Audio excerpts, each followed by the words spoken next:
Bonjour à tous. Alors, je vais vous présenter la petite galère du moment. Donc là, on est dans mon installation de stockage. Euh, bah voilà, il y a une fosse, hein, c'est là que je vide le blé. Une vis pour remonter tout ça dans l'élévateur. Et donc, une fois que c'est en cellule, j'ai deux petites vis qui descendent au milieu de quatre cellules de grains de trois camions, 90 tonnes chacune. Et il y a une vis qui était foutue. Donc, bah voilà, elle est démontée. Alors déjà, on a le roulement, il n'y en a plus. Le tube de la vis, c'est entre le gruyère et la dentelle, hein, c'est pas terrible, il y a rien à récupérer, hein, donc moi, j'ai démonté, j'ai coupé la spire, enfin voilà, de toute façon ça va à la poubelle. J'ai deux vis neuves, enfin neuves, en état comme neuf, elles sont assez vieilles, hein, mais en très bon état à remettre à la place dans ces deux trous là. Donc le petit inconvénient, c'est qu'ici, normalement, il y a un pied à la vis pour qu'elle porte sur le béton sans que la spire aille gratter le béton. Et donc tout ça, c'était tellement foutu que le pied, il est resté dans le fond du trou. Euh, on n'y voit rien, ça fait environ 6 mètres de profondeur. Et alors la bonne nouvelle, ce qui est bien, c'est que j'ai une trappe de visite à l'autre bout du tuyau. L'inconvénient, c'est que j'ai 90 tonnes de blé par-dessus. Donc là c'est en stand-by et ben, je vais m'amuser à vider tout ça. Voilà, par là. J'ai deux petites trappes, une pour chaque cellule, pour chacune des deux premières cellules. Donc ça va venir en direct dans l'élévateur. Voilà. Bon, c'est pas très propre, hein. Je vais mettre un petit coup d'aspirateur avant de mettre en route. Et puis ensuite, eh ben, j'aurai environ 20-25 tonnes à vider à la suceuse par la trappe de visite, par le trou d'homme qui est là. Voilà, donc ça va compliquer un petit peu les choses, mais bon, si je veux aller chercher ma pièce qui est coincée, bah, j'ai pas vraiment le choix. Puis ma vis, bah, je peux pas la mettre en route toute seule parce que si je la mets en route, bah, comme le moteur est au-dessus, elles se tiennent toutes les deux entre elles, mais en fait, elle va culbuter, elle va se retrouver à l'envers, ça va pas être terrible. Et puis, il faudrait pas que le pied de vis qui est coincé dans le trou aille se coincer dans la spire de celle-ci, parce que si elle se retrouve coincée, à sortir une vis vide, c'est presque facile. Par contre, quand elle est pleine de grains, eh ben, c'est une autre paire de manches. Parce que la vis fait 6 mètres, mais par contre, en la mettant en diagonale, eh ben, en la montant jusqu'au mur qui est là, jusqu'au bout de la petite corde, eh ben, j'ai que 4 mètres. Donc c'est pour ça qu'il y a une jonction au bout de la vis, et je la sépare en deux. Donc 4 mètres plus 2 mètres. Et voilà. Et on est pratiquement au centimètre pour défaire les derniers boulons. Donc c'est des vis qui sont assez vieilles, hein. Elles sont des années 60, hein, donc voilà. Je pense qu'elles ont fait leur temps, elles sont amorties, elles ont mérité, elles ont vraiment mérité un petit changement. Voilà les deux petites nouvelles à côté de la vieille. Bon bah la daguet, là, celle du milieu, il y a un petit peu de boulot dessus, de à faire dessus, donc il faut que je retourne le moteur, que je le mette au-dessus. Bon, ça c'est voilà, ça va être juste à démonter en fait, hein, parce que c'est à peu près les mêmes supports que la vieille. Par contre, le moteur va vraiment me gêner pour la remonter, ça va faire un poids mort abominable. Donc du coup, je vais la monter sans moteur. L'autre, il est déjà du bon côté, mais par contre, c'est un moteur qu'on avait récupéré. Enfin, il est pas terrible, donc je vais pas mettre celui-là. Et bon bah va falloir que je les fasse pile poil à la mesure de l'ancienne, parce que ça rentre à un endroit où il n'y a pas la place de mettre. Enfin j'ai pas 20 cm de marge.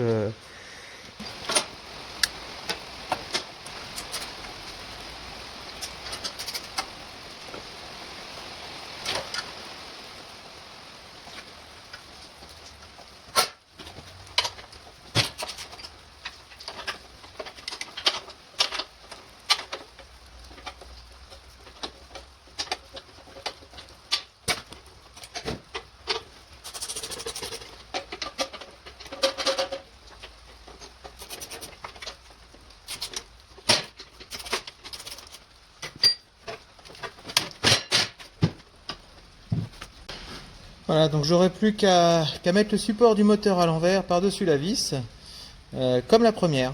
Voilà, donc on attaque la partie pénible, donc c'est le déstockage sans les vis. Voilà, donc ça remplit tranquillement. Pour le moment, ça vient en direct dans l'élévateur. Donc voilà, ça c'est la cellule qui se vide par l'accès direct à l'élévateur. Donc là, j'ai que l'élévateur, il n'y a que lui qui tourne. Alors là, on se situe en haut de l'installation de stockage. Donc on a la boulotte qui vient par l'élévateur. Voilà. Et donc les cellules de grain, il y en a 4. Donc je vais pas toucher je vais pas toucher à celle-ci, celle-ci et celle-ci, parce que là il va me falloir les vis. Et puis celle-ci elle est en train de se vider. Donc là je vais être tranquille pendant environ 60 à 70 tonnes. Donc ça va me prendre la journée.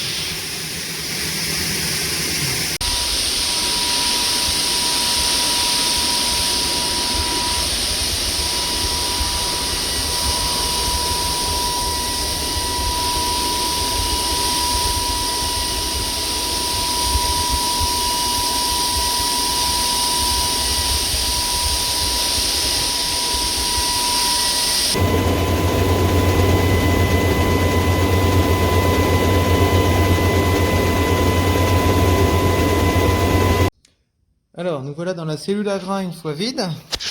Donc ici, on a les deux tubes en PVC où il y a les deux vis à grain qui passent. Il y en a encore une qui est en place. Et donc ça descend dans le fond de la cellule, dans une espèce, dans un trou qu'on avait fait pour collecter le grain des 4 cellules. Parce que derrière ce mur-là, derrière l'autre mur, il y a encore 2 cellules de 3 camions de blé. Et en diagonale de l'autre côté, il y en a encore... Enfin, il y en a encore une et il y en a 4 en tout. Donc, voilà. Alors, comme vous voyez là-dedans, j'ai des rongeurs, des rats, qui se sont bien éclatés. Ils m'ont tout rebouché. Donc, on aperçoit, hop, par le petit trou là, on aperçoit le pied de la deuxième vis. J'ai pas encore déterré le pied de la première qui est sorti et qui est resté dedans. Voilà, sur le côté on aperçoit la descente d'une cellule, et il y en a 2 autres qui sont encore ensevelis sous les gravats. Donc ça c'est un problème qui a été créé dès la fabrication des cellules. En fait il y avait un défaut de coffrage dans le fond, et les rats ils sont sous la dalle quoi. Ils ont un accès privilégié, puis comme il y a toujours un petit peu de blé qui reste au fond, ils sont bien nourris, ils n'ont pas de raison de partir. Donc je me suis amusé à faire un bon petit trou pour aller reboucher ça par au-dessus. Heureusement que c'était presque accessible. Et donc voilà le défaut de cavité. Je vais essayer d'éclairer en même temps. Voilà. Donc on voit en fait ici là le trou se trouvait ici. Et donc là tout ça c'est la galerie. Donc là je nettoie un petit peu. Et je vais essayer de remplir ça avec du béton fibré et puis mettre un petit peu de ferraille là-dedans pour les gêner au maximum, parce que des rats bien avalés, bien affamés, ça peut réussir à manger un peu à dévorer du béton. Donc faut pas qu'il y ait la moindre prise. Il va falloir faire un truc assez liquide pour que ça rentre dans toutes les petites porosités. Ça va être sympa. Alors autant j'aime bien travailler la ferraille que la maçonnerie, c'est vraiment pas mon point fort, et puis j'aime pas beaucoup ça. Donc voilà.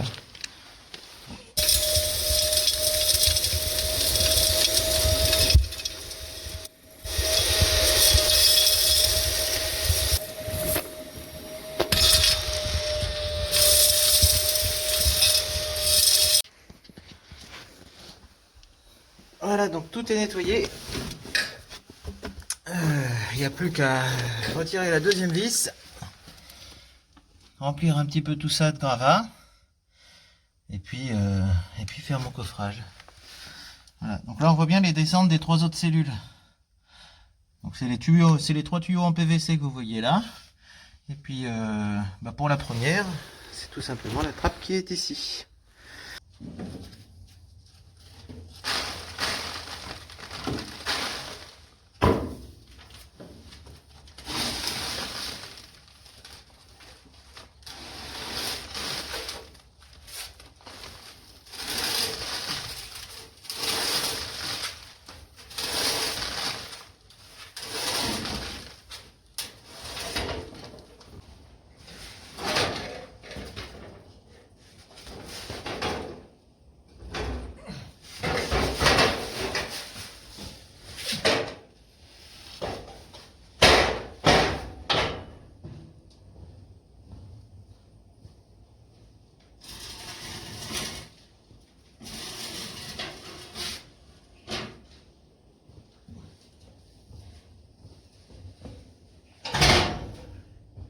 Voilà, alors je suis en train de ramener la deuxième vis. Donc c'est celle-ci. Voilà, il y a l'autre moitié à aller chercher. Donc pour dire que c'était vraiment fichu, hein, que ça méritait un changement, c'est que voilà, ça tenait plus à grand chose. On dirait que dans pas longtemps le moteur serait tombé tout seul, quoi. Voilà. Et celle-ci, alors elle est beaucoup moins percée que l'autre, hein, par contre elle s'est flinguée d'une manière assez originale. Le tube s'est découpé comme s'il y avait eu un coup de scie sauteuse ou de disque. Voilà, elle est là en entier. Voilà, tout est raccordé. Bah, en fait, sur ma nouvelle vis, il va falloir que j'en coupe un petit peu. Voilà, il manque pas grand chose, hein, mais voilà, je sais que ça, bah, ça tiendra pas dedans parce qu'elle tapait vraiment dans le fond, celle-ci. Alors, j'ai bricolé vite fait une petite étaye pour maintenir mon coffrage. Je vais essayer de montrer ça. Hop.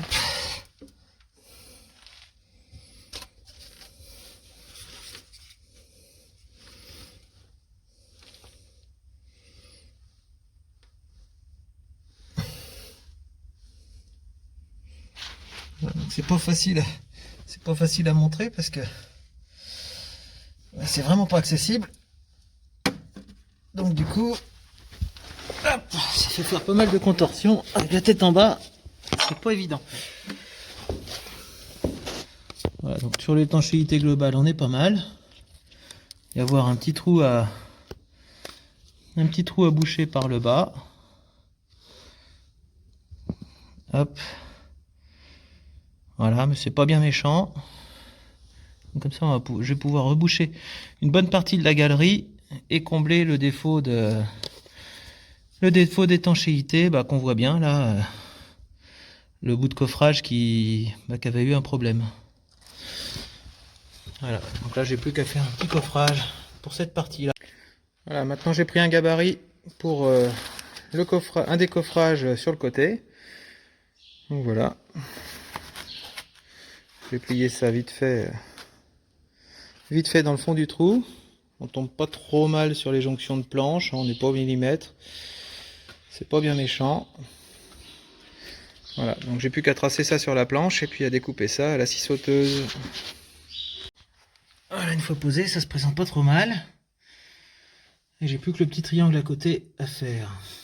Et après ça, trouver une combine pour les faire tenir. Hop. Voilà, le gabarit en carton est plié.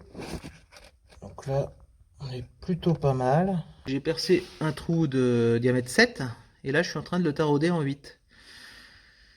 Donc comme ça en fait je vais mettre un petit fer plat pour plaquer les deux morceaux de coffrage. Et comme ça va se tenir tout seul. Et voilà, le coffrage est fini. Il n'y a plus qu'à couler le béton là-dedans. On va voir ce que ça va pouvoir donner. En tout cas, il risque pas de se barrer tout seul. Alors ça y est, le béton est fait. Le coffrage a l'air de tenir le coup. Il y a un petit peu d'eau qui s'égoutte. J'ai projeté un petit peu loin, donc c'est passé par-dessus le coffrage d'ici. Bon bah de toute façon c'était ce que j'attendais, mais bon je pensais pas que j'en ferais dégouliner autant. Du coup j'ai reboulé un sac plastique par au-dessus à l'intérieur. C'est pas possible de le filmer, mais voilà. Donc il n'y a plus de défaut de coffrage. Là en haut, bah, je vais m'arrêter là pour le moment et puis demain on va voir pour les finitions quand ça aura un petit peu séché. Alors tout ça est à peu près sec, donc je vais pas retirer le gros coffrage plus dessous. Par contre j'ai retiré le coffrage latéral. Bon bah il y a des petites finitions à revoir, mais ça me plaît, c'est pas mal. Alors je suis en train de préparer mon ciment de finition. Donc dedans j'ai pas mis de gravier, hein, c'est que du ciment, donc sable et puis ciment. Et bon bah je le fais pas trop liquide, comme ça il va avoir la texture parfaite, parce que je vais avoir une partie à faire à la verticale, en pente. Voilà, donc là on est pas mal. Donc dedans j'ai mis comme l'autre, voilà, c'est ce produit là, donc c'est du latex hein, pour augmenter l'adhérence, le pouvoir hydrofuge et tout. Bon, il n'y en avait pas dans la dalle initiale, hein, mais qui peut le plus, peut le moins, donc du coup j'en ai mis. Et puis la fibre, voilà, pour lui donner un petit peu plus de résistance, de solidité. Donc voilà, la fibre, bah, ça se présente comme ça, c'est des petits morceaux de fibre synthétique. Voilà, alors ça va pas être évident de filmer et d'étaler ça en même temps. Voilà, je pensais être juste et en fait je vais en avoir largement assez.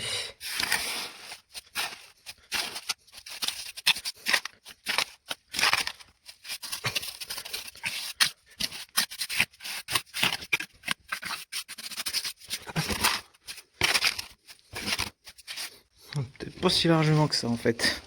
J'ai pas du tout le compas dans l'œil pour évaluer les quantités de béton, ciment et tout ça. Donc hier quand j'ai fait mon coffrage, bah, j'en ai mis beaucoup de trop. Et là, bah, j'en ai pas assez. Voilà. Bon, à noter que voilà, moi ce que j'aime bien c'est la ferraille. Franchement, j'aime pas du tout faire du béton. Les travaux de maçonnerie, c'est vraiment pas ma tasse de thé. Mais bon, quand il n'y a pas le choix, on est bien obligé d'être un petit peu multifonction.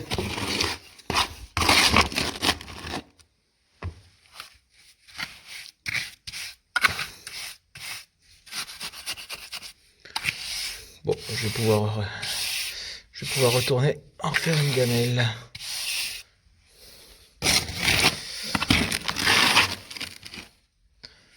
J'en ai même pas assez pour finir ça.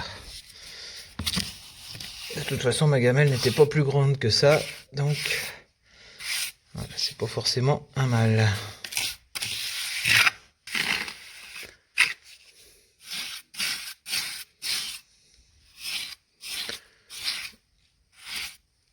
Voilà. On va le finir un petit peu. Je vais l'agraisser un petit peu à la fin, comme ça, bah, si jamais je suis un petit peu long à préparer et que ça sèche un petit peu, le nouveau aura pas de mal à se tenir avec le vieux. Bon bah voilà, c'est fini. Alors je suis pas mécontent du résultat. Bon, j'ai sans doute pas fait ça dans les règles de l'art de la maçonnerie, hein. L'essentiel c'était que le trou soit bouché, bien bouché. En bas j'ai réussi à fignoler un petit peu le coffrage. Voilà, c'est pas évident de tenir le téléphone sans tomber.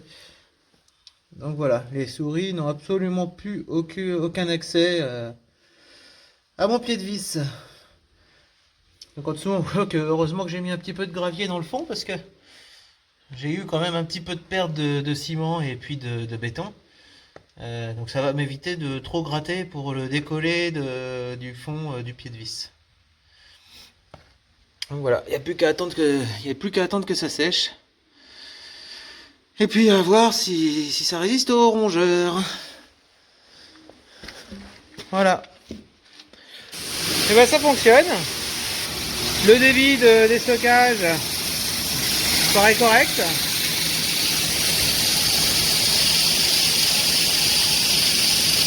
Voilà, donc là en débit théorique on doit être autour de 14 tonneurs. Parce que j'ai deux vis diamètre 100 et elles doivent faire à peu près 7 tonnes à l'heure chacune.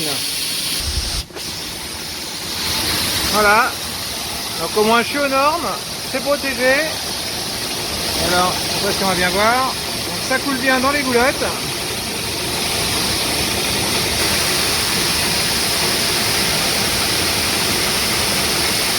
Voilà, pour descendre ensuite dans le puits d'élévateur. Et ensuite, eh bien, ça monte tout là-haut. Et dans le pied des vis. Voilà, donc là, le grain arrive de la cellule d'à côté. Et puis, bah, ça fonctionne. J'avais vérifié avant de mettre en route. Les souris n'étaient pas revenues. Tout est impeccable. Le coffrage joue son rôle. Tout est étanche. Voilà, tout fonctionne à merveille.